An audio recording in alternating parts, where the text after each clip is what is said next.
Scott Parker, how are you, sir? I'm all good, thank you, Adam. Yeah, been a good summer and a good start to the pre-season. Been in now for 3 or 4 weeks now, so we're on schedule. What did you get up to in the off season? What does a manager do when there's no football? Yeah, I had a little bit of time. It was quite a long summer to be fair, because obviously we had probably about six weeks off. So it was a nice time. Spent some time with the family in Portugal, and then as quickly as that happened, probably within 2.5, 3 weeks, started answering the phone and getting a laptop out and trying to prepare for this season now, really. Ahead of the new season, I'm always wondering how much football can you actually watch when you're managing a club? So when you were in the championship last year, how much Premier League football were you able to sit down and just absorb? Not much, to be honest with you. Adam, your main, obviously, the championship, the league, in what which it is literally Saturday, Wednesday, Saturday, Tuesday. There's a lot of games, and for large parts of your week, you clear one game, and the next day, Sunday, Monday, Tuesday, you're prepping into another game. Of course, you get your odd eye on maybe if you're a night game on a Monday night or on a Sunday if you're back at home, you get your eye on that, but. I'd probably say last year, yeah, it was probably limited, and the majority of football I was watching was the Championship. I'm asking simply because preparation is key for any team, for any manager, and the training staff. Have you spent the summer just trying to analyze all other 19 teams in the Premier League? Yeah, yeah, hours upon hours upon hours. Yeah, so um, yeah, that's what the summer's been really for myself and for us as coaches. Really, have just spent a numerous amount of time looking at teams, looking at different trends, looking how certain teams are structured, just looking at a broader aspect of the whole of the Premier League, and then breaking it down into individual team as well, in terms of just seeing and just trying to get ahead of it really. So have a understanding, and that give me preparation to work out how we may need to be this year, and give me a bit of an insight in what I was wanting to do leading into pre-season in terms of preparing us as a group, as a team, on a tactical element, and that's what we did. Because this is going to be something which I'll be talking about when we're covering the Premier League on TV, and it was a key talking point at the end of last season. Back-to-back seasons, the promoted teams have been immediately relegated. Do you feel, given you've already experienced Premier League football as a manager, that the gulf has grown bigger between the Premier League and Championship football and the teams? I, there's no denying that the Championship is, or the Premier League is another level up. And I think it is fair to say in the last 2 years, of course, that's been well documented, and you've seen that in terms of the last 2 seasons, really. So, yeah, look, there's one massive challenge, but this is a challenge that at the beginning of last year, this was exactly where we wanted to be, and we understand the challenge. But there is an excitement, there's an energy about us. We worked tirelessly last year to get into this position, and we didn't want to be in any other place really. And there was a lot of blood, sweat, and tears last year to get to this point. We've come in now, like I said, and the whole group, the whole football club. There's a real excitement. Now we're not stupid enough to know there's not a challenge, and of course there is. But it's a challenge that we're gonna bring with full commitment, full cohesion amongst us as a group, and stick together. And we're going to give it every bit of us to try and be successful. And we believe we can. If there's some core fundamentals and foundations that we have here that can put us in good stead to try and be successful this year, really. You've told me what you did in the off season and your preparation ahead of the new season, but what do you expect from your players in terms of getting themselves ready? Do you expect them to be in the gym throughout the off season doing laps? I don't know. What's your take on this? I think early, as always as a coach, I always put myself in players' positions and how I would see things. I think early on, after a long season, I think what is very important, the emotional roller coaster of what seasons can be, and the relentlessness of it, the time you sacrifice, the energy which is spent throughout that season. I think what's important is that they do go away and they literally shut down from football, whether that, like I said, going to the gym, no, don't need to, and just really taking some time out as quickly as I say that, you probably only need to be in and around that for 2.5, 3 weeks, and then you need to start picking up again. The Premier League is, if there's one big change in the Premier League, what you're seeing now, the physicality of the Premier League has gone up tenfold to where it is massive. The demands physically on the players in the Premier League is huge, and you need to be right at the forefront, or certainly ahead of the curve on that, really. So halfway through pre-season, every player had programs. They would then pick up them physical programs which we set to make sure that they're coming in with some sort of base, and we're not starting from scratch where you're risking of injury, and you can start pushing a little bit quicker than you could if they're just coming in having 6 weeks off. It's highly unlikely in this day that players don't do that anyway. When I was playing, that would probably be the case, that maybe a lot of players would just take the whole time off. Certainly now I've seen a massive change in that, and players, whether a manager or a football club give them a personal program, I think they would do it themselves anyway, because they understand how important it is. Yeah, we see them get personal trainers and going to America or Dubai, just doing some additional work, which is great to see, very inspiring.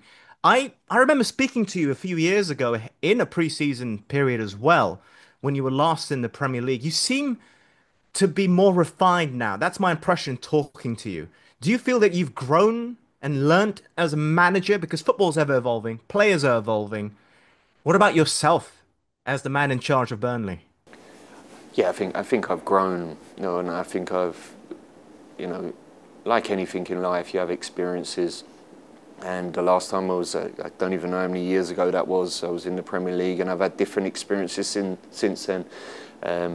Had a relegation last time I was in the Premier League, then had a promotion, then tried my hand abroad, which didn't work out well for me, and lost my job. Then took some time out, where I just decided to take a lot of time out just to regroup. And during all of them experiences that I've probably learned, took a lot from, and was the sort of person that is always very open and wanting to learning from all different experiences to try and improve and make myself better.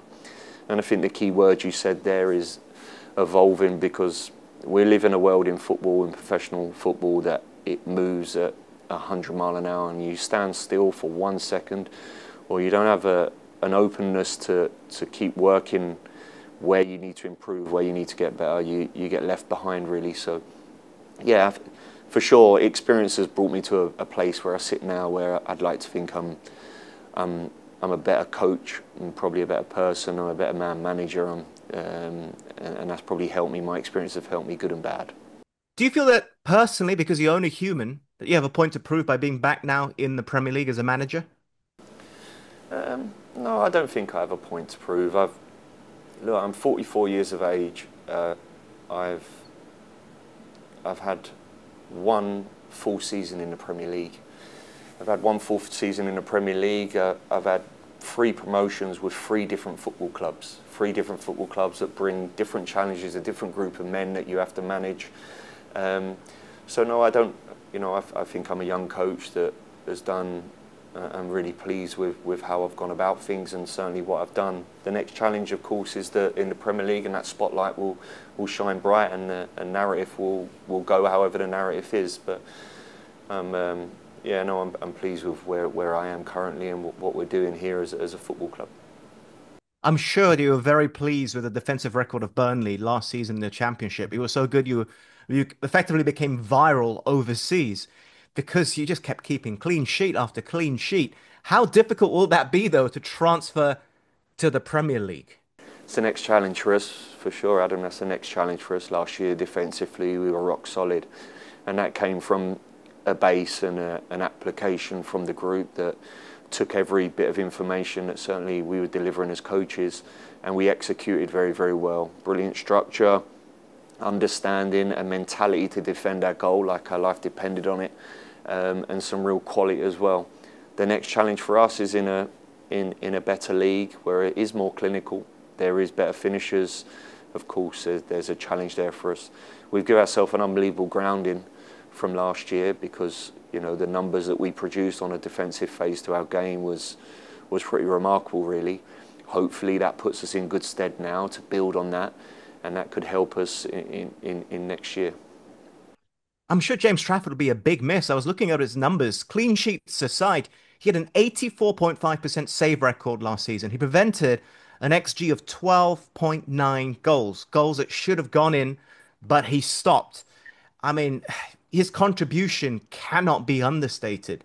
So you have to adapt now without having the man between the sticks. For sure, yeah. Look, James Trafford. Any team losing James Trafford is going to be a huge loss, and he was unbelievable for us last year. A top quality keeper. Them numbers suggest that, like you said, and for a large part at certain moments, he was someone we could rely on. He kept it out of the net along with everyone else in the team, and I think I always used to say this, that, and I think James will be the first to reference this, that while clean sheets and goals conceded always go, fingers get pointed straight at the keeper, the team, in terms of the habits of how they defended their goal, was key to it, really.